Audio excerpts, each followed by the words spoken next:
This segment is brought to you by JigMasters Jigs. When in doubt, get the jig out. Go to JigMasters.com and use promo code PNF20 and save 20% off your next jig order today.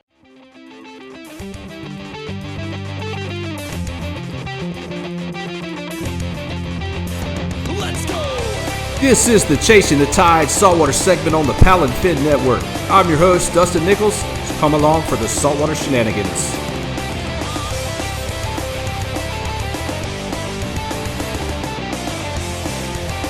Hey, what's up, everybody? It's Dustin Nichols back with another segment of Chasing the Tide on the Paddle and Fin Podcast Network.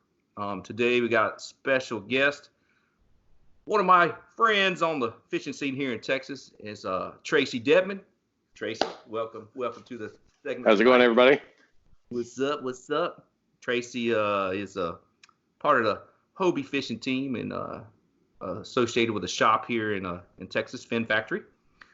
Nice Hobie dealer here we have here. Just opened their second store down south in the Rio Grande Valley. Stoked on that. Did. Got some support close to you now, huh? 8 minutes from the house, brother. 8 minutes. That's awesome. Shop, hang out all the time. It's a horrible deal. It really is. I imagine. They got Naomi down there running that one, huh? Yes, they do. Yeah, that's a cool shop out of started in Corpus Christi area. They run some cool tournaments. The Ray Del Mar in association with CATS, ACK. It's pretty cool deal they have every year. So I'm looking forward to that. Hopefully we get to have it this year with all this craziness going on. Yeah. Hopefully everything's cooled down by that point in time. I would hope so. Well, cool, Mel. What I normally do at the beginning of the show is just introduce yourself. Tell everybody a little bit about yourself, and then how you started fishing and then transitioned into the kayak world. Well, I'd love to say I'm a native Texan, but I was actually transplanted from Oklahoma rather quickly, but from West Texas area, I learned to fish mainly creeks, stock tanks, lakes, bank fishing. Our family was poor and we didn't have a boat, so everything was either live minnows or worms and fishing bass and crappie and sunfish and the occasional big cats in creeks. But later on in life, I ended up going into the Navy, which introduced me to a little bit of saltwater and got some crazy experiences up in Northern California where I was stationed and fished for sturgeon and fished for some big hybrid striper up on the Napa River. And oh yeah. And that's where I really got my saltwater roots, was up there. And so once I moved back to Texas after the military, I finally had about a 10-year hiatus of no fishing, hardly at all. Yeah. And of course, at that point in time, there was just barely any water in the lakes in West Texas. So I ended up, got lucky and got transferred down to the Texas coast with work and found out really quick that everybody fished. So within 3 months, I bought a boat. And within 8 months, I realized I didn't want the cost of a boat. So bust sold out the boat. Another 1,000. That's exactly what that boat stands for. BOAT. And about 7 years ago to date, we decided to get rid of that boat and decided to buy a couple of cheap kayaks, and that's where the passion began. And we actually started catching more fish on those kayaks than we did in a boat. So yeah, that's how it began. That's how the addiction began. Oh yeah, it's an addiction, all right. Not 9 kayaks later in 7 years. If I could just take this camera in my garage, you'd see it too. Yep. I got boxes of tackle in my bedroom that my wife's like, you need to get this out of here. You need to move this. I said, where'd you put it? It's stacked in the garage neatly. Okay. Yeah, that's why everything's in my trailer now. I got the whole side. Like, I got a whole side that is nothing but my stuff. Yeah. Like, mine. Gone. No, she can't even park in the other side. They got other stuff too, but my wife kicked all that out. I got it out in the trailer now. That's right. You got a nice rig. You got a nice trailer to drag around. Yep. Pretty sweet. Drag that thing all over. Well, cool deal, man. It's we met at some local tournaments. Ended up having a mutual friend that I skateboarded with, and he give you a hard time. Hey, you know that crazy dude? I didn't know he fished like that. Yep. So he told me to keep my eye out for you, though. Yeah, keep your eye out for that one. He's a little bit crazy. Nah, it's all good. But yeah, we met at some of the events one of our friends Eugene Mora puts on, the San Antonio kayak fishing group. Met through that and had some good times on the water. No, I don't get down there enough. I need to get down there and fish your waters with you. So Yeah. On that note, I'd like to talk a little bit about some of the areas you like to target down there, and some of your favorite species in the water you fish down in your way, and let everybody know where you're at exactly now too. Yeah. So I live in Harlingen, Texas, which literally my house, as the crow flies, I'm about 11 miles from the Rio Grande. So I'm about as south as you can go. And what it did, though, is it gives me access to one of the most pristine bodies of water there is, and that's the lower Laguna Madre. So just this vast expanse of a hypersalinity lagoon. Yes. And it's, west side, it gets a little silty, but the east side stays crystal clear almost year round, no matter where the wind's coming from. And it's sure just does. beautiful. And it's about well, you can go across from Port Isabel through to South Padre and drive up and kind of access some stuff on that side. Yeah, there's a little bit up there, unless you really want to drive up the beach to the East Cut, Port Mansfield Cut. But I fish mainly South Bay, which is down south towards Boca Chica, the Brownsville Shipyard, Laguna Vista, Arroyo City, SPI, of course. Yeah. But then probably two of my favorite spots, Laguna Vista and Port Mansfield areas. Yeah. Port Mansfield, it's not much to look at when you look out there, but man, there are just a ton of fish. And there's some good stuff down there. And it's it's about a 2.5 mile jaunt across to get to the east side. Yeah, it's about that. 2.5, 3 miles. 3 miles. But there's good water in between too. There's just vast amounts of flats. Yeah, flats, and then you'll get your occasional spoil islands from the ICW that just hold a ton of fish. Ton of fish. Yeah, they do. And a ton of seagrass everywhere. But, as far as my favorite species, though, I mean, I target everything, of course, trout, redfish, and the occasional flounder when I find whatever hits that lure. But then, we got that special fish down here. We got those snook. Yeah, and we got those. It's not every day in Texas that you can go out and actually target a snook when you're outside of Florida. And right. We've got those areas where, depending on what time of year it is, it's actually pretty easy to go and target them. But my favorite fish, though, and me, my favorite fish is big sow trout and big old gators. I mean, that's just, I know we peas in a pod when it comes to that. So on the same tip right there. That's me. That's what I like to chase those. Snook is cool. We touched on that on some couple episodes back. I think me and Chris Castro kind of touched on a little bit too. Over the years, the warmer temperatures and the milder winters, we have had the snook. They pushed all the way up. I mean, I've caught 2 up here in the last year. I mean, they were smaller, but I know there's some big ones. I know there's some big ones in there. I've seen them on my side scan. I know they're in there, and it's just a matter: do I want to get some live mullet and pitch it up in there or not? I try to catch them on artificials, but I've caught two in some areas over here. There are some, and they're a lot more. They're a lot thicker down there where you're at. Yeah, they are. We can go out and in a good day, you can catch between 5-15 snook. Yeah. So I mean, it's a really good, unique fishery down here. Yeah, and then mangroves like crazy if you really want to. Yeah. Yeah, they're all thick. They're coming up here too. But yeah, I can't get away from them trout, man. There's something about those fish and their strikes on top water are just insane sometimes, doing cartwheels over your lure and 2 of them chasing it and flipping all over each other and catching 2 at once. Yeah, 2 at one time. I mean, if there's some listeners out here from the freshwater side that haven't experienced it, man, it's some insane head shaking and flips. I mean, I've had them, 24, 25-inch trout. That's like 5-pound trout. Just flop out of the water, like 5-6 foot out of the water. Look like a I'm like, man, that's a trout? Oh my goodness, and it's like, good grief, that thing just flipped all around like that. It's pretty crazy when that big one from this last weekend on the DOA PT7, man, just crushed it. Came up out of a hole, a sand pocket, and a foot of water, and just destroyed it, all on top water. It was great. Who caught that fish? That was I did. You caught a good one, right? How big was that one?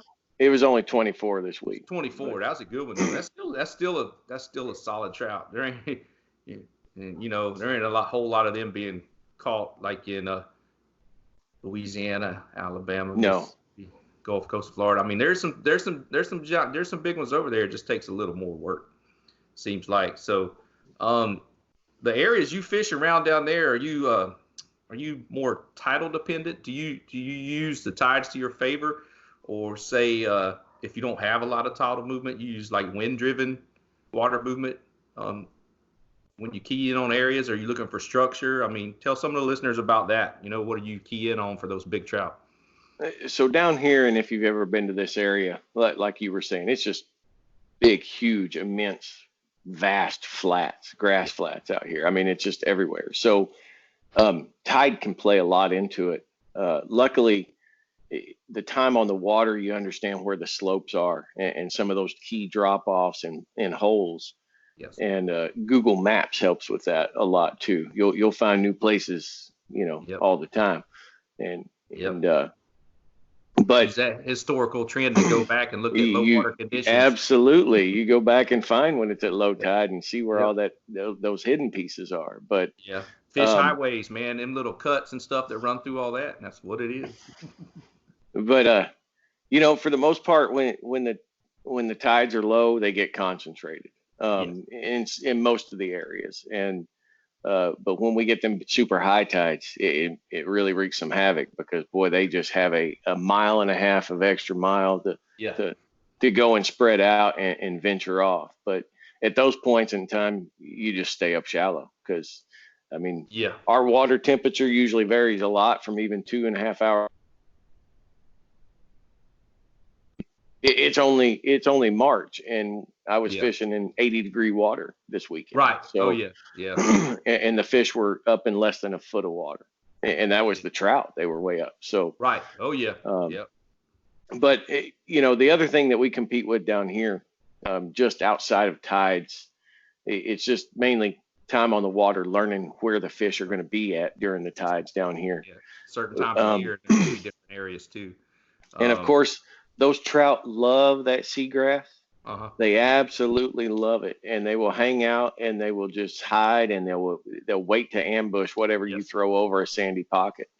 But what I've noticed too is some of the biggest trout that I've ever caught are over grass in dirty, muddy, silty water. And of course, in the wintertime, that of course is mainly due to the mud and the structure and the heat that's in the water. But what I found is the big trout tend to make mistakes in that dirty water. Yes, they do. Anything that's making noise and vibration, and they pick it up. And it don't matter if you even have a fluoro leader at that point in time. You can be running straight braid. It don't matter, because they're using all their other senses other than their sight to key in on that. So, but really, some of the other things as far as finding fish down here is when the winds pick up in the afternoon. A lot of people like to get off the water, and especially in a kayak. I love when the wind picks up. The wind will pick up, especially off of certain areas like points or little, rises, where you get a little shallower area, and they'll hang off right on the edges.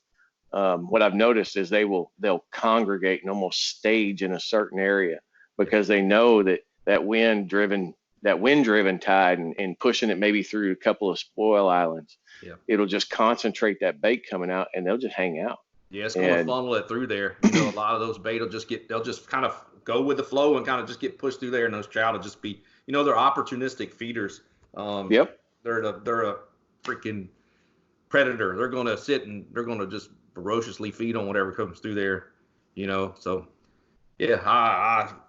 I practice that too around my area. It's pretty much the same thing. We got flats and all that too, but man, that windblown stuff does wonders sometimes to turn that bite on. Yep. And luckily, you know, unlike we don't have many marshes, hardly at all down here. So, Yeah. you know, I see all these buddies up in northern areas catching all these redfish up in the marsh and all these nice wind protected areas. Fishing flats for redfish is a totally different game. Yes, it is. Yeah. We do a lot of drift fishing, a lot of standing up on our kayaks and slowly just watching everything, and a lot of it is sight casting. You know? A lot of little flick of bait here, a little flick of bait there, a little nervous water. Yep, and you cruise into it. Yeah, you come across a flat with a bunch of isolated sand pockets, like you're saying, and I'd work the edges of them and work in between them. I mean, some days they'll be inside of them stage, some days they'll be outside of them. Yeah. I mean, some days they'll be sitting right in the bottom. Right in the bottom of it. Yep. Yep. Pitch a soft plastic and just kill it in the middle. Sometimes twitch it, bam, and they'll slam it. But you know, that's the cool thing we got down here is that clear water. A lot of times of the year, you know, you'll be able to, you know, sight cast a lot of fish. And that's the thing, like you were saying, it's different than the marsh systems. We don't have, you know, I have plenty of that up here. I got flats, I got marsh, I got little bayous and creeks and stuff. You know, there isn't a whole lot of that down there. There's a couple places that get some skinny backwater with some oyster reefs and stuff. With a lot of oyster reefs. A lot of oyster reefs and one certain lake down there that by one certain bridge where you can catch some snook sometime. Yep. That little certain place. But we won't mention it on camera. Nah, I won't mention it. Everybody, I mean, it gets pretty crowded over there too. It does, but that's some serious, skinny, dangerous water if you don't know how to navigate it too. It's it can be. You know, you'll be fishing 1 minute and sinking the next with a big old oyster gash in the bottom of your kayak. So yeah, I got some stuff up here I fish like that. You got to know where it's at, especially if you're in a boat. You really got to know where it's at. But in a kayak, you know, you'll be drifting along. All of a sudden, you look down, it's like 8 inches deep with like big old oyster heads, like everywhere. You know, it's like, oh, and then it drops off to like 10 foot. There's like big old gouges in it and stuff. It's pretty crazy. That's where I catch a lot of my wintertime trout over here.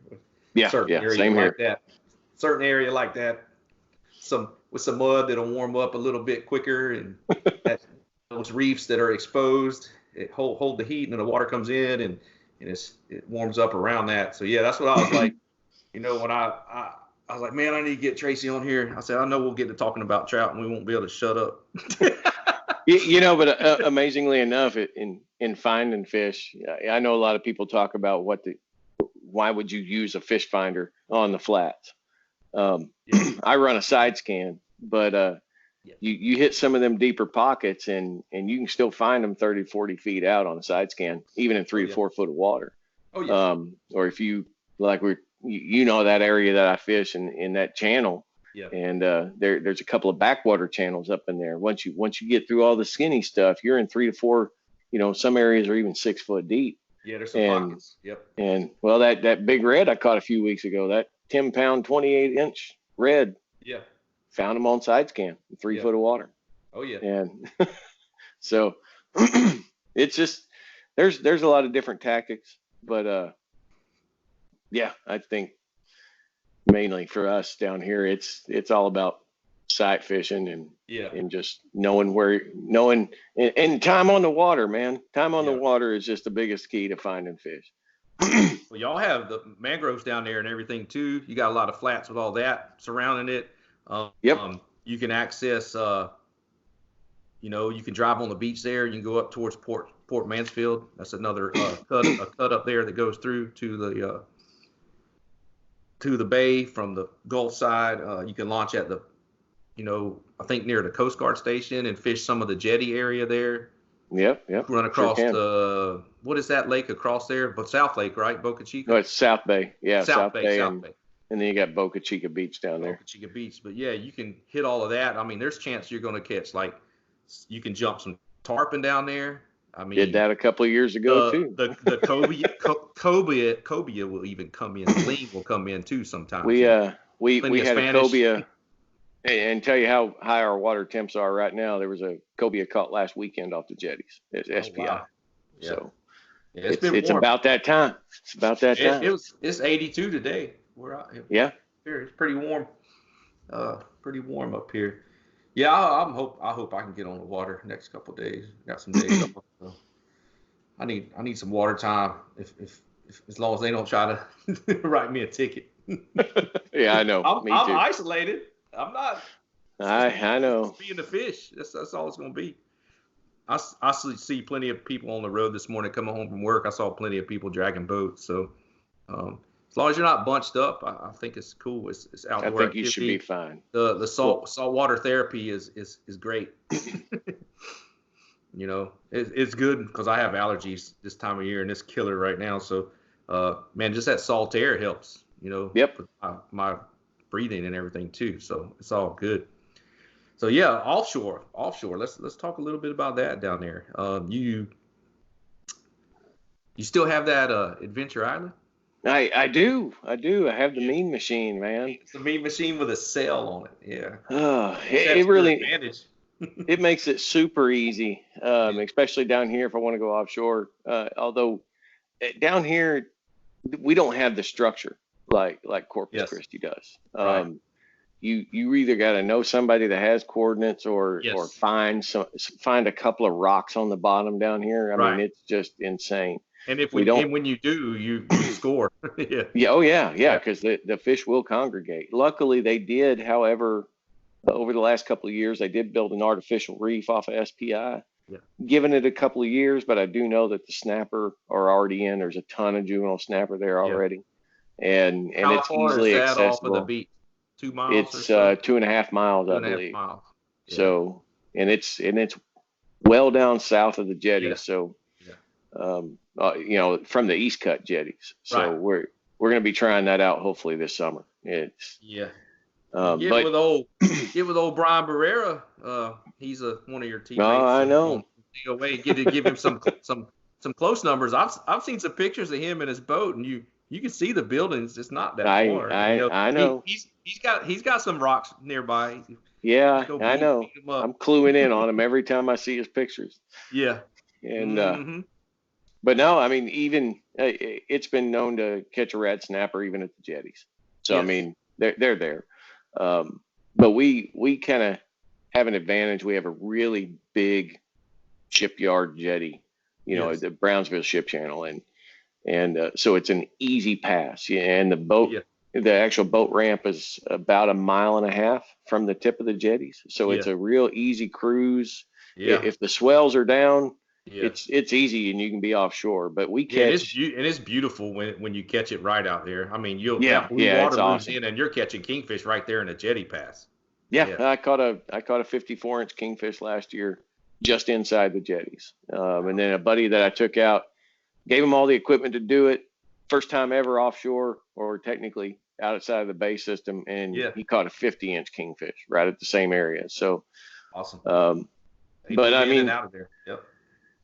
You know, as far as tactics or, you know, any tips or tricks, I'm not the best offshore fisherman. I'm a big ribbon fish guy when it comes to that. Yeah. Everybody is. One thing that I really went to in the last couple of years though was a lot of the guys down here when I was learning about it, talking about all this heavy wire and everything, and after fishing a few tournaments like Florida and Bahamas, I learned that I was using the wrong wire if I really wanted to get bit. So one of the biggest things I can tell you is if you make your own kingfish rigs, if you make your own offshore rigs, me personally, I go down to 33-pound wire. Yes. And I really don't go over that anymore. And what I've noticed though is that I get bit a lot more. Yeah. I've found some certain things. There's a company out, I think it's North Carolina, that sells these little weighted jig heads with skirts that you can put your wire through them. I can't remember what they're called, but I know exactly what you're talking about. It's like a punch weight for bass fishing is what it almost looks like. But it's got a little flash spoonbill on the front of that thing. Does. Uh-huh. And it'll give that kingfish a nice little wiggle in it'll give that ribbon fish a nice little wiggle in the water. And plus you got the skirt and the color and those work extremely well. But though what I've learned though over the years, my biggest tip is thinner wire You may get bit off more from a really big kingfish, Yeah. but you're going to get bit more, plain and simple. Your catch ratio is going to go up. Yeah. I don't reuse hooks a lot of times. If I don't try to sharpen, I'll build new rigs, but that's because I get bored and I just like to make sure it's done right. Oh yeah. Yeah. So that's like a stinger rig, right? With a lip hook and then a couple of little trebles.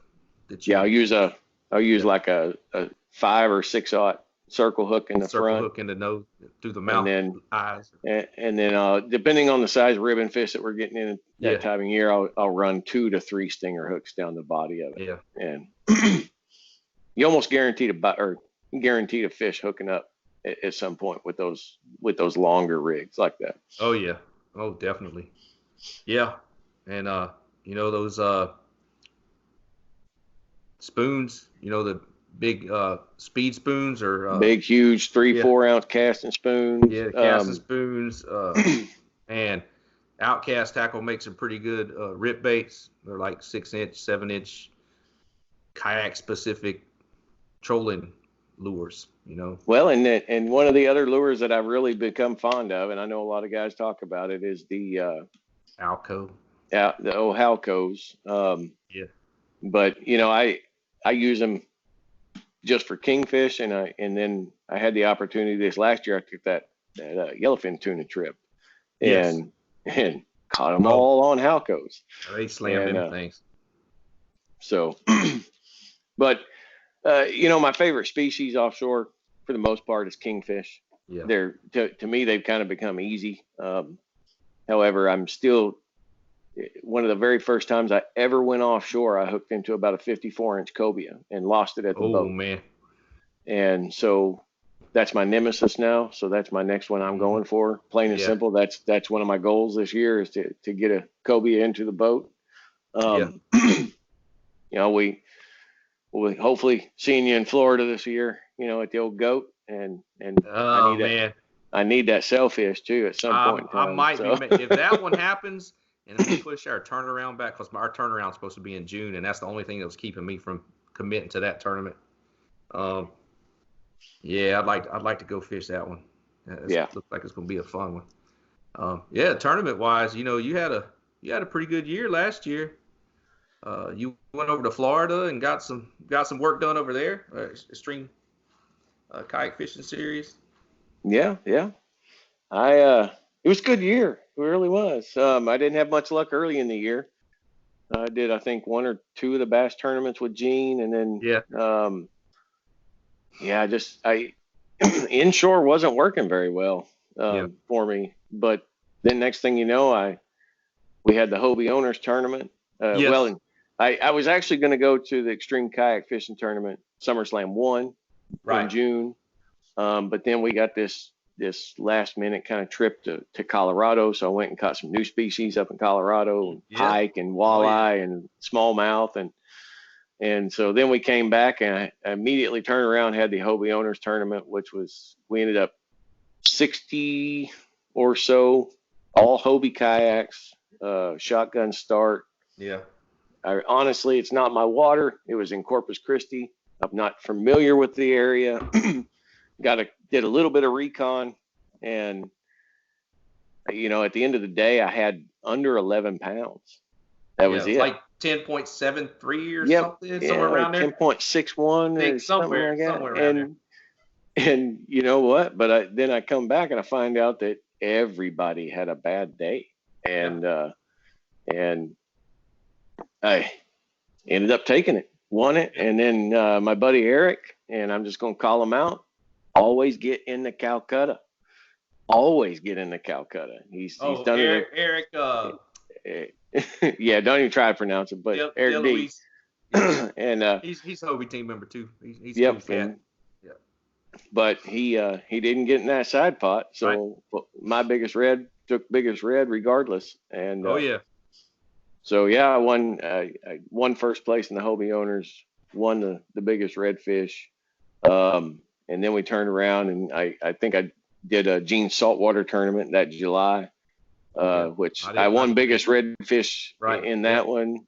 Yeah, I didn't make any of the saltwater events for SAKF last year. I was pretty bummed about that because I had a good run the year before. Yeah, hey, I had a great run that day of the tournament. I caught 2 reds over 27. However, it was 1 red and 2 trout for the tournament, so that screwed me up. That's why I was excited to fish that one, because I was pretty excited about that myself too.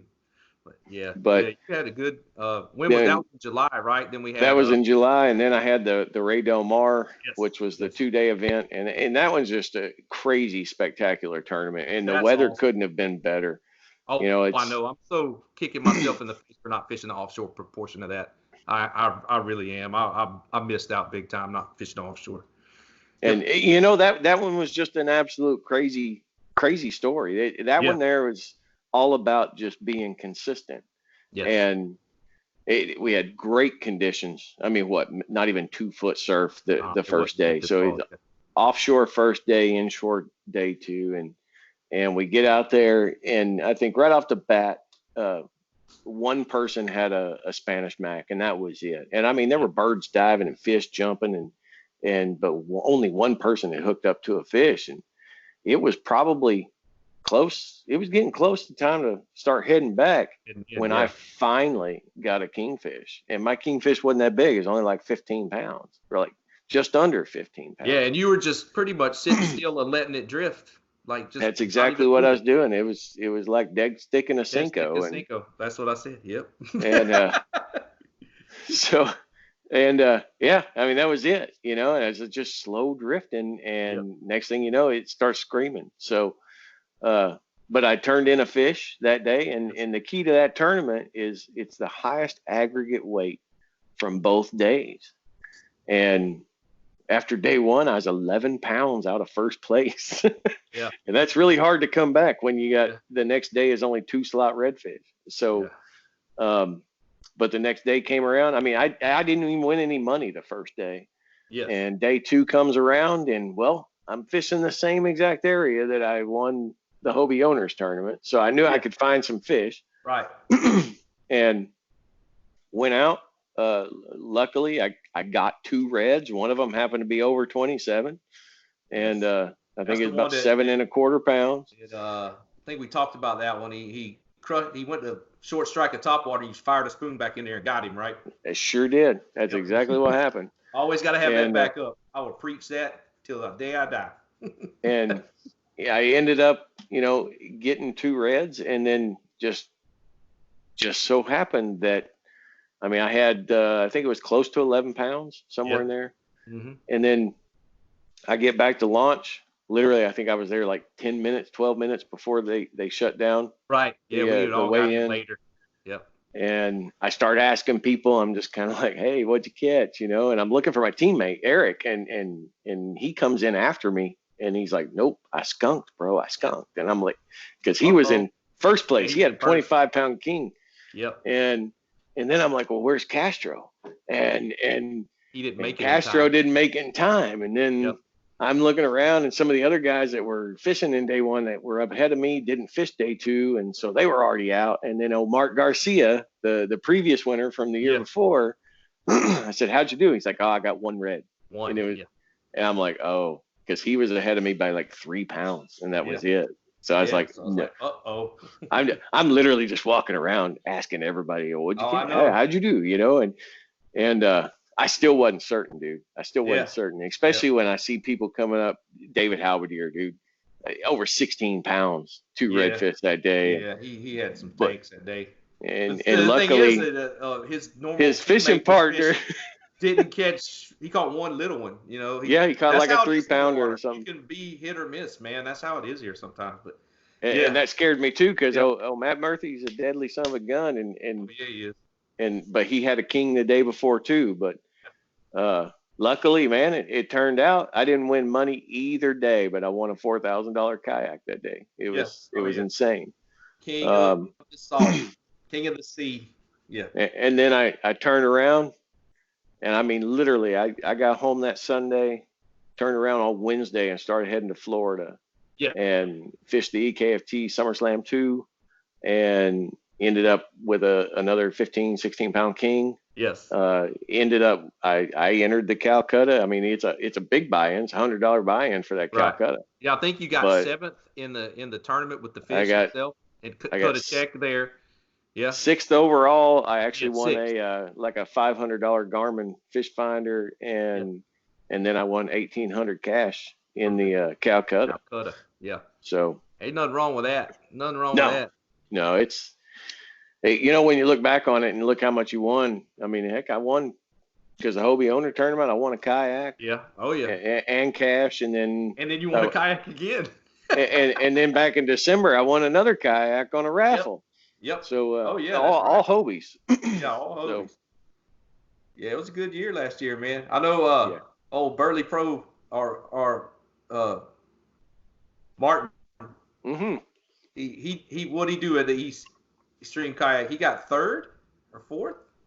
He actually got 10th. He got 10th. 10th. Okay, no. Okay, I thought he did play. So yeah, he was visiting at the time, you know, and then got to go over there and all that. You know, they're doing a good thing over there. He's making face shields right now. Those, face shields for everybody. So that's pretty cool, man. That's cool. Yeah, that Ray Del Mar, it still haunts me for not entering that dang offshore side. I mean, I think I finished 14th overall in the redfish side, but you know, it's all good.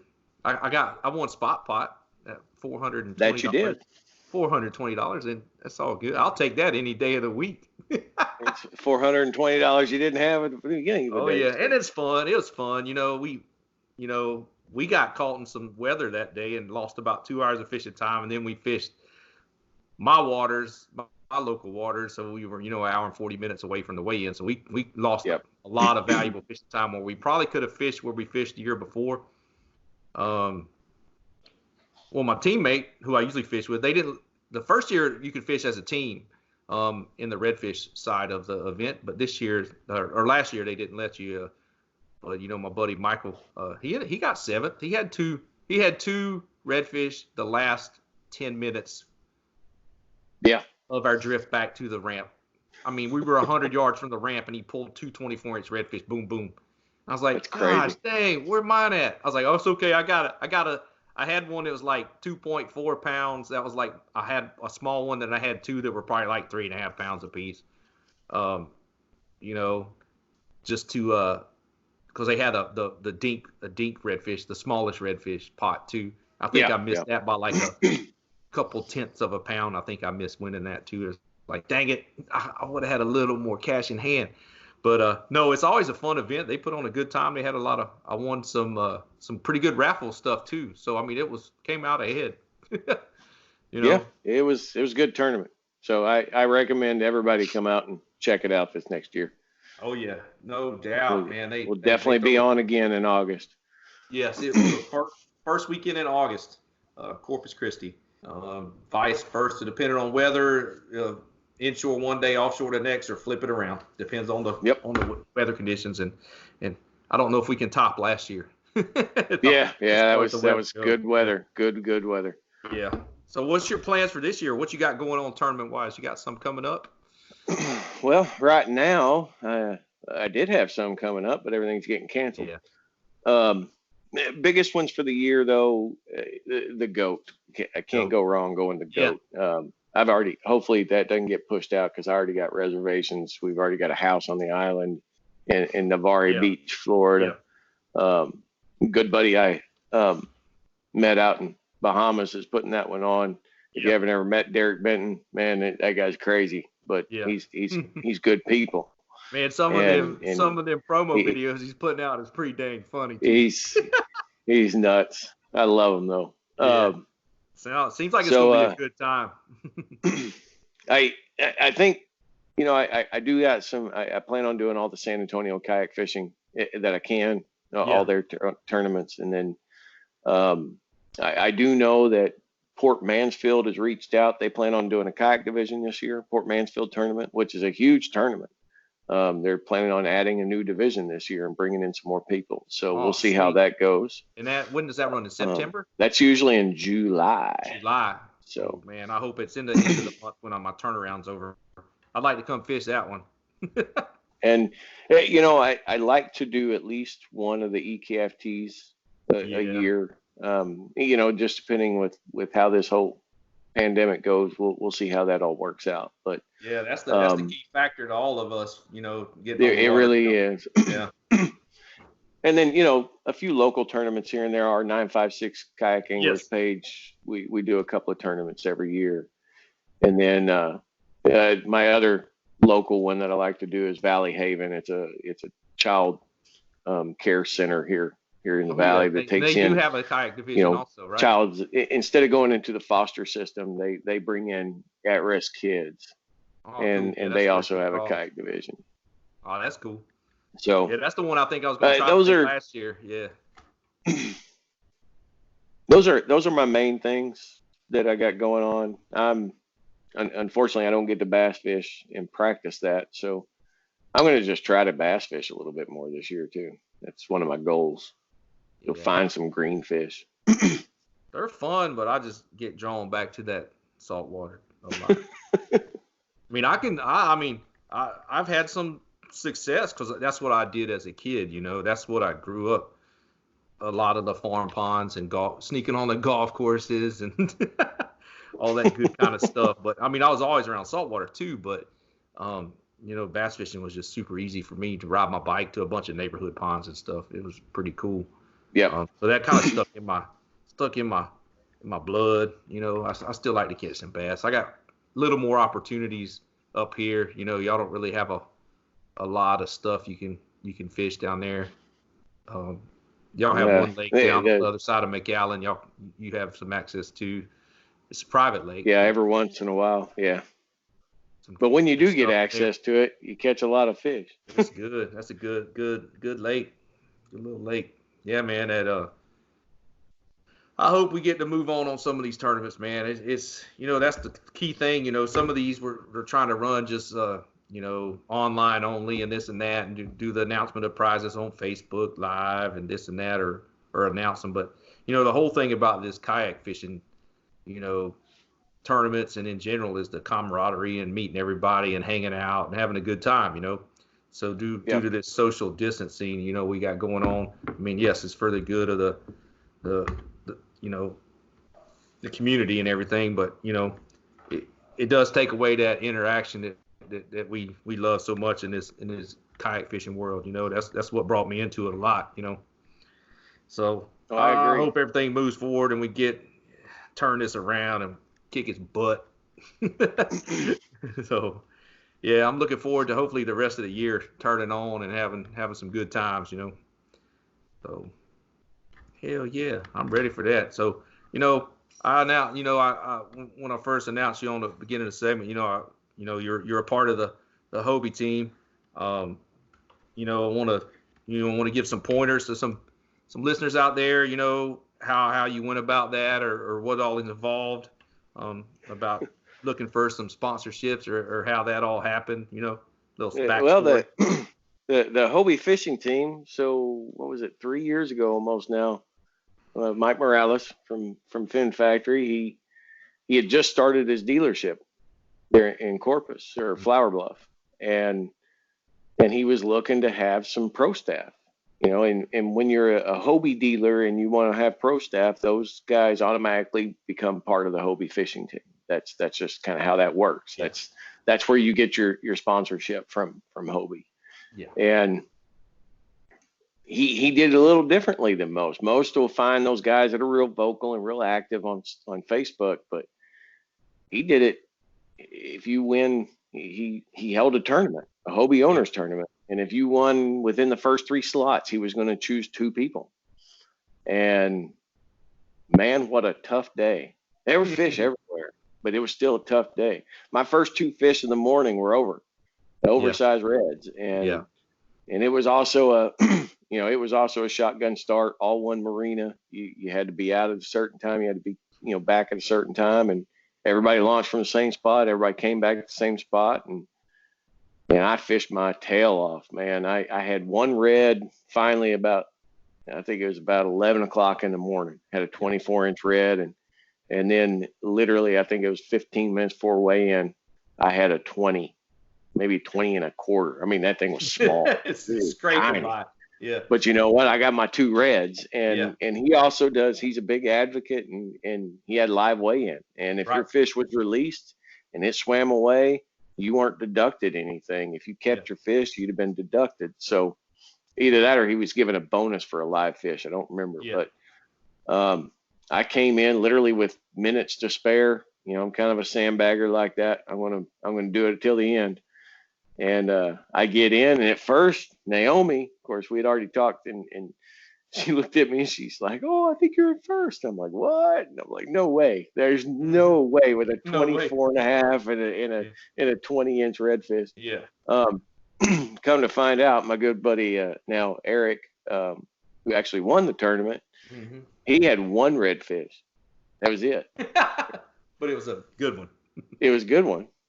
He actually beat me by 0.05 pounds, 1/100th of a pound. That's insane. That's really close. and he was thinking about keeping his fish. If he'd have kept his fish, I would have won. Oh yeah. Yep. But no, I won second place, and just so happens Mike talked with both of us, and we were chosen to be his pro staff. And it's been an excellent, just an amazing relationship ever since. I consider those people like family. Yep. Now they've opened up a new shop down here in the valley. I went and helped and did, some assistance on remodeling, and we worked there, during the soft opening and offloaded kayaks the next day when their first delivery came in. I mean, my son was working there with me. It's just, we're family now. And those are the kind of people, and it doesn't have to be Hobie. A lot of people are just like, "Oh, Hobies are snobs. Hobie owners are horrible, and they just think they have the best." No, it's my cup of tea. That's what it is. And you want to know more about it, just come and ask me. Exactly. And maybe that's why I'm a good pro staff for them, because I don't try to berate people or tell them that they got inferior products. Yeah. If it's for you, it's for you. If you want to come and find out about it, let me show you what they're all about. Let me show you why they cost so much, for one. Let me show you. But you get what you pay for, and they're just amazing pieces of machinery. And that kind of goes for everything when it comes to sponsorships. I kind of fell into every sponsorship that I have. I don't go out and seek them. I don't go ask. I got enough money. I got a pretty good job, and I got enough money to buy anything I want. But when it comes to sponsorships, if it's something that you believe in, go for it. Go for a sponsorship. Exactly. That's my bread and butter. That's my gravy and biscuits right there. I had a couple of mutual friends that put me in contact with Brian Barrera with DOA, and first off, and he can tell you the story. I flat out told him, I said, "Look, I'm not one of those guys that I'm just going to promote a product that I don't use 100% of the time." Yep. And I told him, I said, "I used DOA lures many times before, and they work. But at that point in time, I was using gamblers, I was using heading, I was using all these other different types of lures." Yes. Unfair lures. And I flat out said, how about I do this? I'm going to fish with your product and your product only for 6 weeks. We'll see what happens. And that's what I did. And I'll tell you what, I caught more fish in those 6 weeks than I normally ever do in 6 weeks. Yeah. They're tough. They work. They hold up under pressure. I mean, when I say pressure, I'm talking those 75 trout days, Oh, yeah. When you're just catching one after another for hours on end. Those little cow shad paddle tails. Yep. Yeah. The little cow shad. Yep. We call them grubs, I believe. But grubs, those things will hold up to over 100 trout, and I've tested it. But after that, I just made the switch, and I said, "Yeah, you want to sponsor me? Go ahead. We'll work a deal." And they made me the offer of what they offered, and I took it. And then last year, a buddy of mine from H&H Rods, he reached out and said, "Hey man, we need to get you hooked up with some rods." That was right after I won the Ray Del Mar, and this year, first boat show, we worked a deal, and that's exclusive now. He's working with me on anything that I need. Plus his warranty is outstanding, dude. I I had an eyelet break on one of my rods from last year, and he went back and he's rebuilt my whole rod for me. So, oh yeah, I mean, he takes care of you. But that's the thing is if you it's more of a family kind of thing, and those things that you really believe in. Yep. I hate it when I see a guy that in 3 years he's been sponsored by 3 different lure companies. He's the first one or the newest one on the market. This one glows. This has got this crazy tail. This has got this. Yeah. That just, to me, it sets me off when I hear about those. And what I hate is I also get turned off by the actual product itself. Yeah. It may be an excellent product, but when I see people out there that are just throwing it around here and there, and they were fishing with something else 2 weeks ago, it hurts.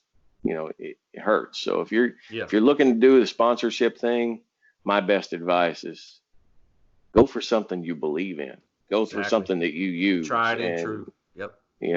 Something you have confidence in. Yep. That's the biggest thing for me. Yeah.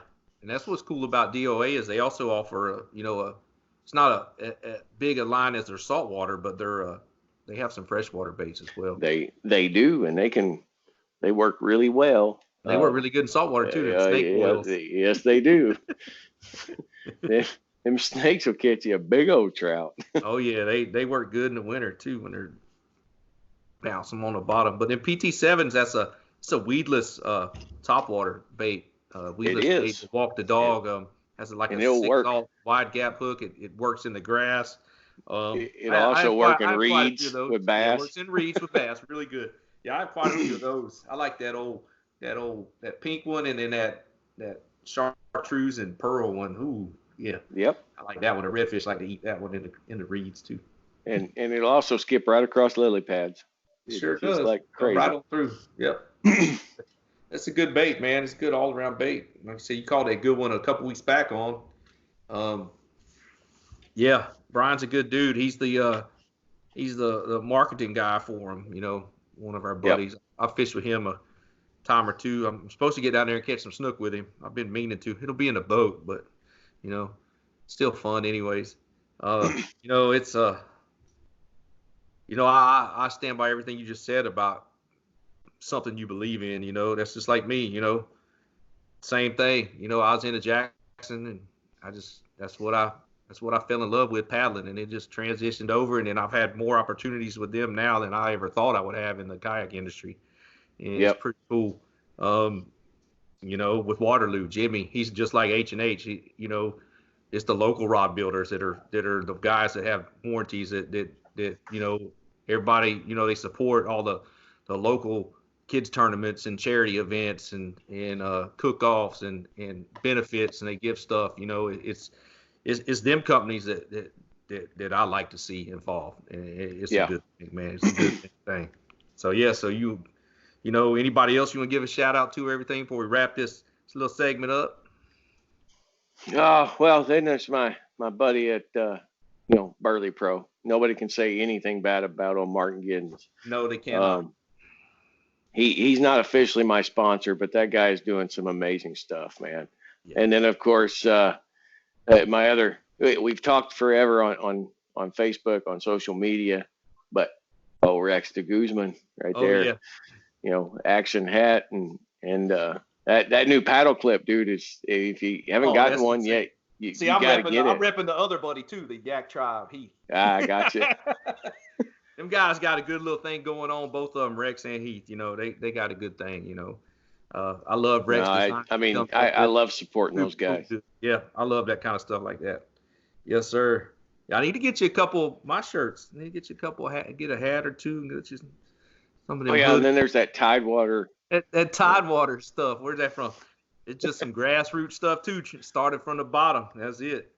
Try to build a little something. Yep. I always enjoyed the, designing, drawing, and all that kind of stuff. So kind of went from there. So yeah, but like you said, old Martin, boy, he's a cool cat. I've talked to him back and forth over Facebook to try to get him on, and we just can't ever line up. One of these days, I'm gonna get him on here on the podcast. So, Yeah, man. We'll wrap this up, dude. Yeah, I really appreciate you. See how it coming goes as well. on. He Yeah. Go ahead.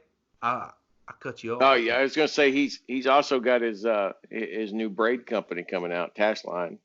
Oh, So we'll see how that all kicks off as well once this whole virus thing is over. This whole thing wrapped up. That'll be something to check out. Task Line, TASLINE, correct? Something like that.